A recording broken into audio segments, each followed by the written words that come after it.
Well, good morning, Bay Pres family. Yeah, full room. Love having everybody together in one space. Hope you had a great Thanksgiving. Whoever requested and dialed up the extra snow, I just want to say thank you. It felt like a welcome gift, and we received it. My kids got to go sledding for the first time ever on Friday, at Huntington Park, and I wish I would have counted how many times we went up those steps to come back down. I was so sore the next day, and I looked at it. I was like, "Yeah, that was a lot." I have an Apple Watch, so I have like the move ring, and it was like three times around. It was great. We have realized we need a lot of new gear, and we're working on it. So we got some neighbors down the street who are looking out for us. Like she just walked out and handed us a pair of boots and said, "Just here," right? Like I was walking the dog, and she had pity on me. It was like, here you go. But we're loving it so far. Honestly, we're so grateful to be here. I love having the kids in the room too. By the way, so if you're here and you've got kids and they're making noise, I just want to let you know they're not bothering me. Okay, like I actually welcome it. It feels like home. Yeah, like kids, the noises they make, that's signs of life, and we're going to be grateful for that. So if you're here and you find it harder to concentrate, just pause and just say thanks be to God that we have life in our church. So yeah, and it's also great that like we're all here in one room, because typically we're split. You got the 9, you got the 11. You could be here like for 30 years and not meet somebody who's also been here for 30 years, because they just go to the different service than you. So that's kind of a cool thing. All right, I'm rambling. All right, back to the sermon. Here we go. Yeah. Hey, we're in the series. We're starting this series because it's the Advent season, and Advent means arrival or coming. And it's this season where we intentionally take time to slow down and consider, what does it look like to be prepared as we anticipate Jesus' birth? And it's not just about Jesus' birth and us telling the story of Christmas and all of that. It's also this looking forward to anticipating that Jesus is one day going to come back, and Jesus is one day going to establish his reign here on earth, just as it is in heaven. And so we are caught in the in between. And so we're anticipating that. And part of why we have that wreath over there is it helps us mark the time. It helps us remember, oh yeah, like this is starting, and this is how close we are to Christmas and the actual story of Jesus' birth. And so today we lit the candle of hope. And if I'm honest, as we're entering into this season and we're talking about what does it look like for us to be a people of hope, there's part of me that's like, where does that even come from? And there's a part of me that's like, what does a story about a baby being born on the other side of the world thousands of years ago, how does that give us hope? And if we're going to talk about that, I think I need to talk a little bit about how we even got here. And I know Pastor Matt and I sat down and had an interview, and that was filmed and posted online. So some of you may have seen this, but just in case you're here and you didn't get to see that, I want to bring you up to speed. So I was a pastor at a church in Houston called Ecclesia. I'd been there. By the time we left, it was 7 years altogether. But about 2 years ago, I started to feel a little restless. I started to have this sense that God was calling us to the next adventure, onto the next chapter, and not really knowing what that was. And I remember having this feeling of trepidation as I'm going to have to tell my wife, like, this is what's stirring in me. And then to be shocked and surprised when I said that to her, and she said back to me, like, I've been feeling the same thing. And then she said something even more shocking to me. She said, I actually want to go wipe the slate clean and let's go live someplace we've never lived before. Let's go someplace that has 4 seasons. Let's go see some places and experience some things we've never done. And you guys delivered. That happened this week. And I was, but for so long, we had always just lived close to either her family or my family in the Southeast. And so it was this thing of all of a sudden, there were so many more options on the table for us to pray through and consider and to think about than we ever did before.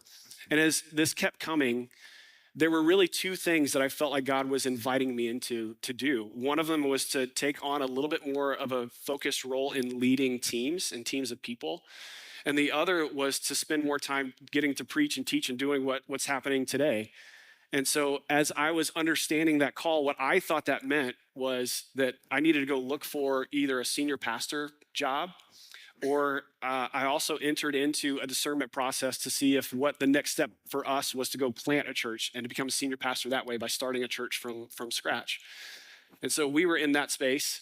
And as we answered the question of where would we want to live, there were a few places that were top of the list. One of them was in Colorado. So I was born north of Denver in Fort Collins, and I was just telling Emily, I think you would love it. We should go back. So that was a place, that was a region we were really looking for. My wife also loves the beach. And so we were also looking at a few beach towns really hard and fast about that. And here's what I noticed. As I was looking for senior pastor positions in Colorado, there weren't very many. I don't know, like apparently when you get there, you don't want to leave or something like that. I don't know. But it just kind of created this sense of the competition is going to be really stiff for this. And if I'm going to interview for a position that I've never interviewed before, I should probably practice. And that's how I found Bay Pres. I found a link online through a search group and I read the profile. I was encouraged by some things and there were no red flags. And I thought, I don't know anything about Cleveland, but I need practice. So here we go. And I clicked on the link, I applied, and I just fell in love with your church. And I fell in love with this church. I fell in love with these people. And every time I got into a conversation with like 15 people on Zoom with the pastor search committee, I could just sense something was stirring and something was happening. And I don't remember what interview it was. It was fairly early on, maybe the second or third interview. I went downstairs after the Zoom call and my wife asked me how'd it go. And I said, babe, I think this might be the one. Like there's something happening here. And then I got a call the next week after that, and they said, hey, we're going to move forward with a different candidate. And I was like, oh, maybe it wasn't the one. Like maybe I read that wrong, you know? And then I got another call, and they said, hey, this is a little strange. This is a little bit outside the box, but we'd actually love to talk to you as well. Would you be interested in coming on in a different role? And what should have been a series of awkward conversations after that was actually incredibly smooth and seamless. And I was incredibly impressed with Matt and his humility, his character, who he was. And so we just kept taking the next step. And then lo and behold, here we are, and we're here. And I'm so thrilled at the chance to get to work with Matt and so many people, so many of you. But there was one thing that as things kept developing that we realized became kind of a hidden gift in all of this. And that was, we knew we were looking at moving our whole family, 3 kids, one of them really small, Shepherd's 2.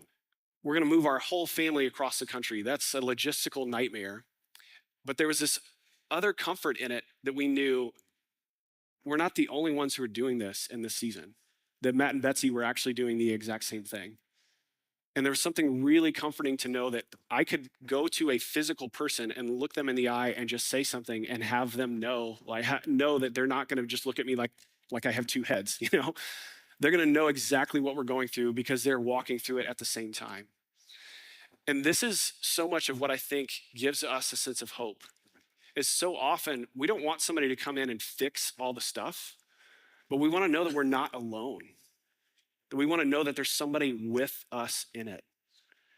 And this is exactly what is in that passage that Graham just read from. That Matthew, who's writing that gospel, sees this story unfold and calls back to a prophecy in Isaiah where it says, a virgin will give birth to a child, and you will name him Emmanuel, which means God with us.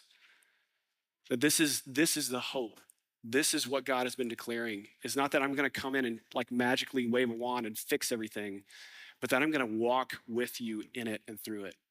And so what I want to do today is actually spend more time looking at that prophecy in Isaiah to help shed some light on what does it mean for God to be with us.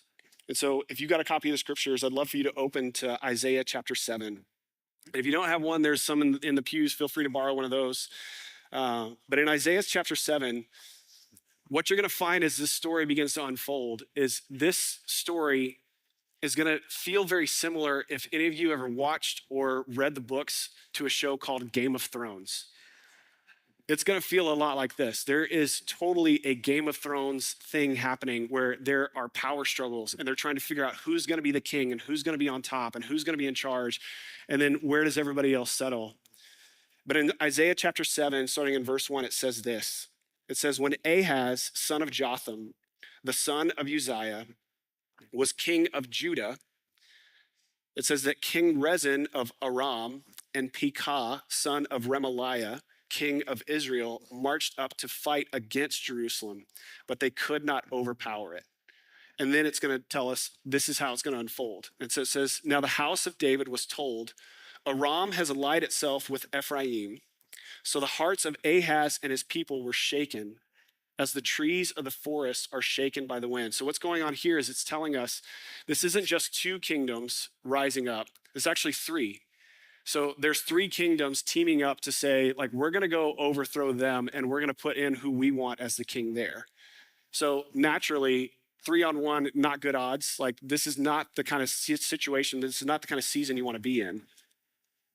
And it says, then the Lord said to Isaiah, go out, you and your son Shear Jashub. Now, his son Shear Jashub, he named him that, and it means a remnant will return. And part of what you need to know about that is the prophets were always doing just weird, crazy stuff. Like, if you get in and read the prophets, they did some weird stuff. But it was also like, it was like street performance art. They were embodying exactly the thing that God was inviting them to do. And so Isaiah was going around and prophesying that there was going to be this destruction and that they were going to be people carried off into exile. But he's laying the groundwork in naming his son, a remnant will return. He's saying all this is going to happen, and don't worry, God is going to bring some people back. So he's just trying to embody that message that God is putting into him. So he says, take you and your son and go to meet Ahaz at the end of the aqueduct of the upper pool on the road to the launderer's field. Now that means nothing to us, but what I love about that is like this is real people in real places at real times. Like, he's like, this is where you can go to find him. It'd be like me saying, let's go to the corner of Wolf and Clegg and we'll meet there, right? Like, this is places they would know. Whoa, we okay? Everybody good? Yeah. And he says, say to him, be careful, keep calm, and don't be afraid. Don't lose heart because of these two smoldering stubs of firewood, because of the fierce anger of Rezin and Aram, of the son of Remaliah. Aram, Ephraim, and Remaliah's son have plotted your ruin, saying, let us invade Judah. Let us tear it apart and divide it among ourselves and make the son of Tabeel king over it. So exactly, they're doing this. They're playing the Game of Thrones. We're saying, we don't like that king. He's not aligned with us. He doesn't serve our benefit. So we're going to go overthrow him and we're going to install who we want as king, right? And it says, yet this is what the sovereign Lord says. It will not take place. It will not happen. For the head of Aram is Damascus, and the head of Damascus is only Rezin. I mean, he's throwing so much shade at this guy. Like, he's just like, yeah, don't worry about him. It's only Rezin, you know? And he says, within 65 years, Ephraim will be too shattered to be a people. The head of Ephraim is Samaria, and the head of Samaria is only Remaliah's son. Again, just throwing so much shade at these guys. And he says, if you do not stand firm in your faith, you will not stand at all. And this is what is going on. So essentially what happens when a group of people come to lay siege against the city, they gather the biggest army that they can, and then they go outside the city gates and they set up camp there. And the best thing you can hope for if you're the one coming to lay siege is that the people in the city see the mass of humanity and the army and all the chariots, all the arrows, all the spears, everything you brought. And they begin to be afraid and they say, you know what, we're just going to raise the red flag. We're going to surrender. That's what they're hoping for. And what God is saying to him through Isaiah is, don't raise the white flag. Don't give in. Don't surrender. And it goes on and it says, again, the Lord spoke to Ahaz and says, ask the Lord your God for a sign, whether in the deepest depths or in the highest heights. But Ahaz said, I will not ask. I will not put the Lord to the test. Now, this is really, there's some fascinating stuff happening here. Now, one, the prophet of God comes to him and says, ask for a sign. And he says, no, I'm not going to ask for a sign. But he doesn't just say that. He says, I will not put the Lord to the test. And the word there that he uses for test is the same word that's found in Judges, in a story of a man named Gideon, when he tests God and lays out fleeces to see if God is actually calling him to go do something. So it presents as if Ahaz is saying, like, I'm not going to be unfaithful. I'm not going to be a coward. I'm going to trust God. But there's some false humility going on here. And there's a sense of like, no, like, I'm actually asking you, like, I want to show you the sign. And so it says, then Isaiah said, hear now, you house of David. Is it not enough to try the patience of humans? Will you try the patience of my God also? Therefore, the Lord himself will give you a sign. And what he's saying is, like, you should have asked for the sign. And even though you're not being as faithful as you should be in this moment, God's still going to be faithful to you, and God's going to give you the sign anyway. And he says, here's the sign. The virgin will conceive and give birth to a son, and will call him Emmanuel, which means God with us. He will be eating curds and honey when he knows enough to reject the wrong and choose the right. For before the boy knows enough to reject the wrong and choose the right, the land of the two kings you dread will be laid waste. The Lord will bring on you and on your people and on the house of your father a time unlike any since Ephraim broke away from Judah. He will bring the king of Assyria. And that's exactly what happened. Now, there's a lot happening here. So curds and honey, like, doesn't really ring a bell. Like, I don't know about you, but I don't eat a lot of curds and honey. Curds and honey in this time and age was essentially the most popular toddler food. It's like saying chicken nuggets and tater tots and french fries, right? So the promise is that this sign that God is with you is coming, but it's not instantaneous. It means that this kid that you're going to wait for to be conceived, to be in the womb 9 months, to be delivered, and then born, you're also going to wait for him to get to be a toddler before you see this thing come to fruition. He's going to be eating curds and honey. He's going to be able to run around, probably has a few words, can say some things.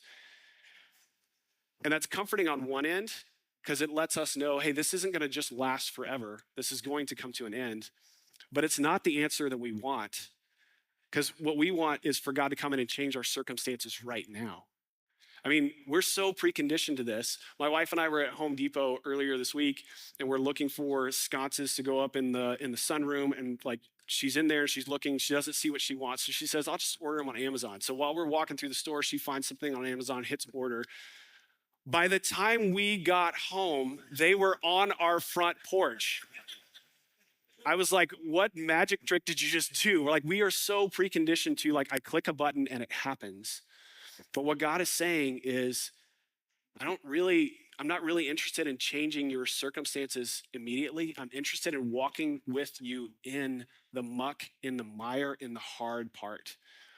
Because what would happen then when the siege takes place is this could go on for years. And what they would do is they would essentially cut off all the supplies. They would cut off anything going into the city. If they could do it, they would cut off the water supply as well, and then just wait it out until things get really dire and really tragic inside the city. And either they make a mistake and let somebody in and they can invade that way, or they just give up and they call it quits. And so what God is saying to them in this situation is, I want you to stand firm. I don't want you to raise the white flag. And I'm not going to lift the circumstance from you. But what I am going to do is walk with you every step of the way. And I find that to be incredibly comforting. Because so often there are times where absolutely I make a mess of things because I make bad decisions. And I find myself having to live with the consequences of my choices. But then there's also other times where life just lifes. It just does its thing. And suffering and hard times and things come our way. And it wasn't because I did something or didn't do something else. And it offers me comfort to know that, like, I didn't cause this, and yet God is wanting to be with me in this. And that's what we are hoping for. That's what we need most. So I was in a meeting this week, and somebody mentioned an article that they read. And they said it was in the New York Times. I have a New York Times subscription, so I went and found it, and I was reading up on it. And it was absolutely fascinating. And it was an article about 3 people, all of them either in their 40s or 50s, who have developed a relationship with artificial intelligence. That they have an AI chatbot that they talk to as if it's a friend or even a significant other. It is mind-blowing. And I'm not here, like, this isn't the part in the sermon where we talk about the ethics or the morality of AI. I think it's just, to me, AI is going to be one of those things We don't really know what it's going to be, what it's going to do, but what it will do is it's going to be a good mirror for us. It's going to show us what's inside of us. But what I found was fascinating was they mentioned this statistic in the article as they were talking about these three people's story, is that actually in the US today, statistically speaking, 1 in 5 adults have a relationship with an AI chatbot. Which, if you look at a room this size, that means if the statistics hold, like there's not an insignificant number of people in the room who have that kind of connection with an AI chatbot. And so it led me down a rabbit hole, and I started doing all kinds of research and trying to figure out, like, how does this happen? I found a really fascinating article put out by some MIT folks. And do we have that quote? Can we pull that up? I'm skipping all over on these guys all the time. But this is what they said. So they did some research, and they did a study on a Reddit post, a Reddit community post, which includes 27,000 members. So this is not a small group of people. And they post about their interactions, their relationships with their AI chatbot. And this is one of the things they found in that. They said, through analyzing the top posts in the community, our findings reveal how community members' AI companionship emerges unintentionally through functional use rather than deliberate seeking, with users reporting therapeutic benefits led by reduced loneliness, always available support, and mental health improvements. And again, I'm not here to comment on the ethics or the morality of AI, but what I found really stark was what it says about us and what it says about how much we are made for connection and relationship with other people and with God, that when we don't have it, we will literally turn to anyone or anything to fill that need. And I remember not long after the pandemic was lifted that the Surgeon General talked about and wrote about another pandemic, which is a pandemic of loneliness. And I think this highlights that for us, that even when we know the thing we're talking to isn't human, isn't real, we still connect to it because the feeling is better than the feeling of loneliness. And so my hope for us in this Advent season is that we can be reminded of God's presence with us, in us, that we turn to him, not asking or expecting God to hand us a lottery ticket or to change all the circumstances. And not that that's bad. Like, God definitely wants us to give our prayers, our concerns to him. And sometimes God steps in and does amazing things. But what if God cares more about our character than God cares about our circumstances? What if God cares more about who we become in the midst of the hard times and the muck and the mire, and the fact that God is present with us in and through it? And I'm encouraged by something Paul wrote in Colossians, where he says this. He says, "For God was pleased to have all his fullness dwell in him, in Jesus, and through him to reconcile himself to all things, whether things on earth or things in heaven, by making peace through his blood shed on the cross." And I love that picture. That God not only stepped out of heaven, stepped into human history, that God took on flesh and blood and dwelt among us, or as Eugene Peterson says it, that he moved into the neighborhood. But then God also put all his fullness into Jesus. And the scriptures point and talk about when we step into a relationship with Jesus, that actually his spirit begins to live inside of us, that we have the fullness of God living inside us. And that is the hope of glory. And so what if for us this Advent season, where we spend so much time shopping and looking and giving of gifts and exchanging presents, what if the best gift we could give anyone was actually our presence, our attention, our thoughts, our words, our time? What if that's the gift that's the most needed?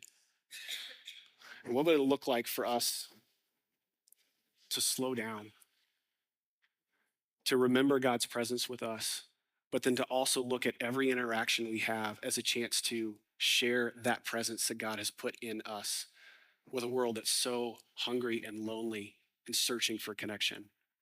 So I got a few ideas on how we can do that. I had someone recommend to me recently, and I tried this a couple years ago, and I did a terrible job. I totally failed at it. But what I did is I gave my dad a bag of coffee because he loves coffee. But the bag of coffee came with a note, and it said, "I'm not just giving you this bag of coffee. This is so that when we get together, we'll actually share this cup of coffee together." And what I should have done was also then looked at my schedule and say, okay, I'm going to do that for the next 4 Fridays. Like I should have like mapped it out and planned it out. And then what happened is life just lifed, and we didn't actually sit down and drink the coffee. He drank it by himself, right? Total like thud, wah wah. But it's one of those things of this Advent season, what I'm looking for, what are the ways that I can not only give a gift, but what if my presence with somebody in the gift could be the gift itself? What would it look like if you've got a skill that you can hand somebody a card that says, I'll teach you how to do this? Why don't we spend an afternoon doing this together?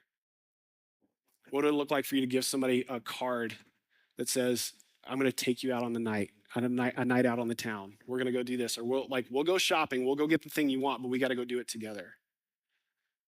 What would it look like instead of just having gifts and like putting the little thing that says from so-and-so to so-and-so? What if every gift you gave also had a card with your thoughts of that person, your hopes for that person? And you could share your words, your intentions, your prayers, your hopes for them. I don't know what it is, but my hope and prayer for all of us is that we can actually give our presence this year.